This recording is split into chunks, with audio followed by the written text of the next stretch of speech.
بسم اللہ الرحمن الرحیم قال اللہ تعالی فی الکلام المجید یا ایہا الذین آمنوا اذا نودی للصلاة من یوم الجمعہ فاسعوا الی ذکر اللہ وذروا البیع ذالکم خیر لکم ان کنتم تعلمون۔ معزز سامعین اور ناظرین، اللہ رب العزت نے اس دنیا میں جو نظام خلق فرمایا، اس میں گردش لیل و نہار کا بھی ایک سسٹم بنایا، اس میں اختلاف لیل و نہار بھی ہے، دن آتا ہے رات چلی جاتی ہے، رات آتی ہے دن چلا جاتا ہے، سورج طلوع ہوتا ہے دن ہو جاتا ہے، سورج غروب ہوتا ہے رات ہو جاتی ہے۔ یہ سسٹم چل رہا ہے۔ اللہ نے دن بنایا کام کاج کے لیے، رزق تلاش کرنے کے لیے، رات بنائی اللہ نے آرام کرنے کے لیے۔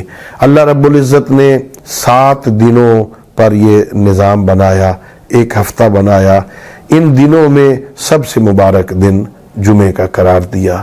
جمعے والا دن اللہ رب العزت کی طرف سے بھی ایک نعمت ہے، اور اس میں خصوصاً نماز جمعہ کے بارے میں ہمارے معصوم ہادیوں کا فرمان ہے کہ یہ نماز جمعہ پیغمبر گرامی اسلام کی امت کے فقراء لوگوں کے لیے حج کا درجہ رکھتی ہے۔ اس جمعہ والے دن بہت سارے اعمال ہیں جو ہمیں حکم دیا گیا ہے کرنے کے، اگرچہ وہ سارے کے سارے اعمال مستحب ہیں، لیکن ظاہر ہے مستحب عمل بھی کرنے کے لیے ہوتے ہیں، ان سے انسان کے درجات بلند ہوتے ہیں، انسان کو خدا کی بارگاہ میں عزت ملتی ہے۔ اور مستحبات کا ایک فائدہ یہ ہوتا ہے کہ اگر واجبات میں کوئی کمی کوئی نقص رہ جائے، ان مستحبات سے اس کمی کو پورا کیا جا سکتا ہے۔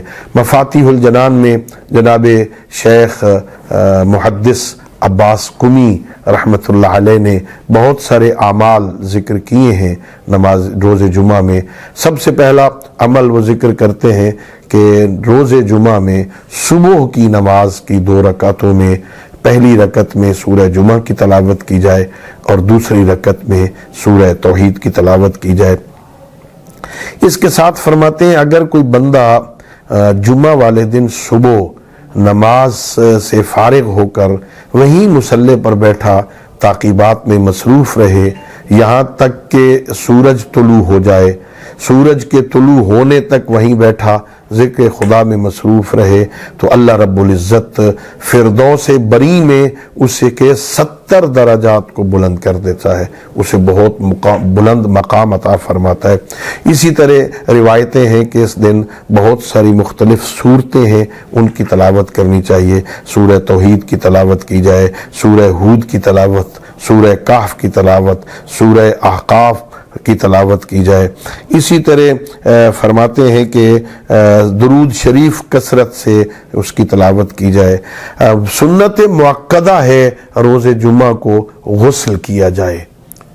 سید الانبیاء نے فرمایا یا علی، اگر تجھے گھر کا روزانہ کے اخراجات، قوت، کھانے پینے کا سامان بیچ کر پانی خرید کر بھی غسل کرنا پڑے تو ایسا کرو، غسل کو ترک نہ کرو، اس لیے کہ یہ غسل طہارت کا سبب بنتا ہے، گناہوں کی معافی کا سبب بنتا ہے، مستحب ہے اس دن غسل کیا جائے۔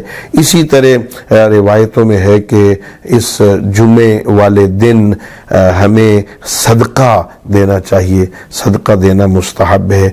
اپنے بالوں کی اصلاح، داڑھی اور مونچھیں ہیں ان کی اصلاح کرنا مستحب ہے۔ مستحب ہے اپنا صاف ستھرا لباس پہنو، مستحب ہے اپنے آپ کو معطر کرو، عطر لگا کے آپ اجتماع میں جائیں۔ اسی طرح مستحب ہے جب آپ گھر تشریف لے آئیں تو خالی ہاتھ نہ آئیں، تازہ میوہ کوئی پھل خرید کے اہل و عیال کے لیے لے کے جائیں۔ ایک اہم کام جو روایت کیا گیا اور بتایا گیا کہ روز جمعہ دنیا کے کاموں سے وقت نکال کے، دنیا کی مصروفیات کو کچھ چھوڑ کے ایک وقت نکالیں مسائل دینیہ کو سیکھنے کے لیے، کچھ وقت بیٹھیں مسائل دینیہ کو سیکھیں۔ اسی طرح جمعے والے دن مستحب ہے ائمہ کی زیارت کرنا، سید الانبیاء کی زیارت، جن ائمہ ہدا علیہ السلام کی زیارت، اور اس کے ساتھ ساتھ تاکید بھی کی گئی ہے کہ جمعہ والے دن اپنے مرحومین کی قبروں کی زیارت، والدین کی قبروں کی زیارت کے لیے جائیں اور وہاں بیٹھیں، ان کے لیے دعائے مغفرت کریں۔ یہ بہت سارے، اور اس کے علاوہ بہت سارے بھی امور بیان کیے گئے ہیں جو مستحب ہے روز جمعہ کو ہمیں کوشش کرنی چاہیے، اس لیے کہ لیس للانسان الا ما سعی، کوشش کرنا تو بندے کا کام ہے، پھر اس کو عملی آخر تک پہنچانا اور اس پر اجر و ثواب عطا کرنا یہ اللہ رب العزت کا کام ہے۔ ہم کوشش کریں یہ مستحبات بجا لائیں، اللہ رب العزت اسے قبول فرمائے اور ہم سب کو اجر عطا فرمائے۔ ہمیں سب کو خالق کائنات جمعہ کے دن کی برکتوں سے استفادے کی توفیق عطا فرمائے۔ وآخر دعوانا ان الحمدللہ رب العالمین۔